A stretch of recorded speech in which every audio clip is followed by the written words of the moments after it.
Thursday Boot Company. They've been known to make boots all over the internet, but how good are they really? Unbiased, unpaid review coming up right here, KRT LYFE.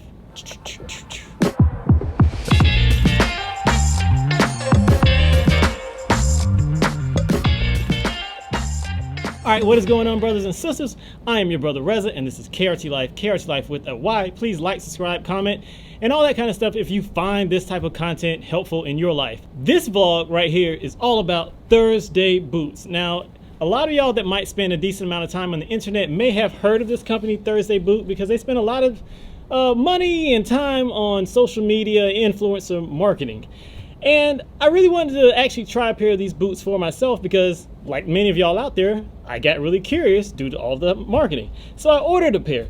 And the pair that I ordered is right here. Move the box out of the way. That box right there is okay, but I know y'all really want to see the boot that y'all came here to see. So this right here is the Thursday Boot Company Explorer boot.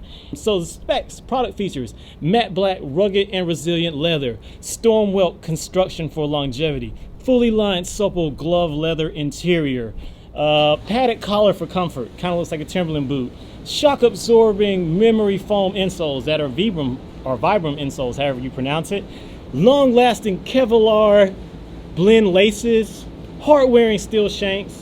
I guess that's inside of the boot. Can't really see that. Cork bed midsoles, all those things that, you know, I guess a lot of the boot channels and boot specialists say that you should have in a boot. All that stuff is cool, but what really matters the most to me when it comes to a boot is, does the boot look good? And this Thursday boot, it actually does look really, really good. And that's why I was really super intrigued to try it, because, you know, this is supposed to be a really good brand with really good ethics, really good materials at really good tumbleweed prices. So I tried it and I went for this one, the Thursday Explorer. And why did I go for the Thursday Explorer? Well, this boot is marketed as a outdoor hiking, like winter boot that you can use in inclement and rough weather. And I wanted something that I could pretty much use to downsize my wardrobe and get something I could wear hiking as well as outdoors or to the farm, etc., etc. One boot for many uses. So that's how I settled on the Thursday Explorer.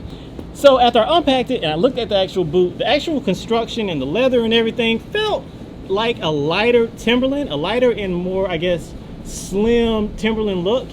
And visually, the aesthetic really did grow on me. Like immediately when I took it out of the box, I tried these boots on, put them on my feet, and I really liked how they looked and how they fit with my clothing, because I wear very slim jeans in all black. And it fit my aesthetic, it fit my look, everything to a T. And I was pretty excited because I was like, wow, babe, these might be the ones, especially with this nice outsole and everything else that you get with this boot, you know, for the price of $250. But then I started to unlace the boot and I noticed one massive party foul that I was really, I was really worried about this one feature, but no review that I saw to date on the internet really went in depth about this one thing that is very important when it comes to this type of shoe that you will be wearing in inclement weather, and that is gusseting. So, gusset. What is a gusset? A gusset is basically like this, it's a piece of leather or material or Gore-Tex that connects this right here, the tongue, to the actual inside of the boot. Now, I was in the military, as a lot of y'all may already know if you follow the channel in our IG, and every single issue boot that I've ever had was gusseted. Gusseting is extremely important because it keeps water and debris and sand and stuff like that out of your boots. If you've ever camped at a beach, or if you ever had to do anything at the beach wearing boots, you know how important gusseting is, especially if you're standing in rain or water, whatever, for a long period of time. So, on this boot right here, can you guys out there in YouTube world guess where the gusseting starts or stops? Now, I brought a handy dandy little measuring tape. So let's go like this. All right. Where do you think the gusseting on this boot starts or begins or ends or whatever you want to call it? If you're guessing up here, you'll be wrong. If you're guessing right here, you'll be wrong. If you're guessing right about right here where the speed laces end or begin, you would also be wrong. The gusseting on this boot, now, I don't understand why in the world you would make a weatherproof, waterproof, rugged boot and then leave out gusseting. Like, That's like building a Ferrari and not putting an engine in it. Like, I just literally don't understand that. And everything else about this boot, as far as the marketing and the build and the type of leather that they use, I mean, they use weather-resistant suede. And then they didn't put gusseting in it. I just can't understand that. And I wish I would have been a fly on the wall in the meeting at Thursday Boot Company when someone made the actual deliberate decision to not put a gusset in this boot. Something that I also found interesting is the same people that gives Thursday Boot Company so much praise and give this boot so much praise really do hate on Doc Martens a lot. But even my super cheap, super old Doc Martens that you can get these for like what, 150 or 160 or something now, where do you think these are gusseted? If you had to guess, if you were a guessing person, where would you think? Would you think here, there, wherever? I'll show you. The gusseting on a Doc Marten is right there, if y'all can see that. So that's what, 1, 2, 3, 4 lace holes up. You got gusseting to keep water and debris out. Let's look at it like this. If you were wading or through the forest, through like, you know, wherever, and you were trying to cross a stream, you could literally only go through this much water with this boot. How much is that? Probably about 2 inches of water is what is the max that you top out at. And not to mention the water is actually going to be coming down like this and the debris and sand and stuff like that. Versus in the Doc Marten, let's see, what did we say? Four eyelids or 4 eye holes? How high is that?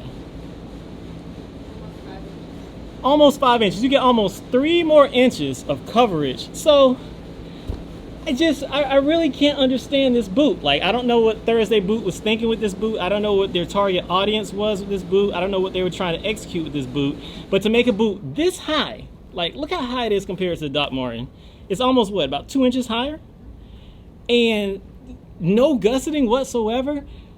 I just don't understand that. Like, even, like, some boots that I hate have gusseting. Let me show y'all another one. All right. This right here is the Timberland, not Timberland, this is the North Face. Man, I can't remember what this boot is called. Ice Pick or something like that. It's a terrible boot. Don't buy this boot. I don't recommend it at all. In fact, I think it's discontinued. But even this thing has gusseting almost up to the top of the ankle. And this boot is actually really warm. It's a really, you know, halfway comfortable boot, but it wears out really bad, as you can see, and it's just terrible. So I don't recommend this. But even this has gusseting. And if you really want to get frisky, my dinosaur boots, look at that. You want to see how high the gusseting goes on the dinosaur boot? Oh, let's measure that. Now, if you need to walk through streams, this is what you need right here. Like, this is a proper boot. I have gone through the Everglades in this boot. I have jumped in a lake with these boots, didn't I? I've done a lot of stuff with these boots, gone to the farm. Like, this is my go-to if I need to do something like really, really, really extreme. This is the boot that I do it with. And I've hiked in these things, hunting in them.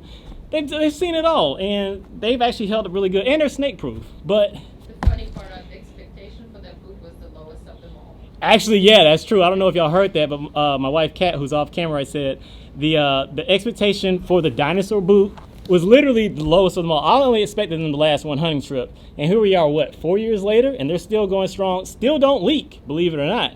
And I haven't been bit by any snakes. So, but to make a long story short, I wanted to love the Thursday Boot Company Explorer, but I just simply can't because of this.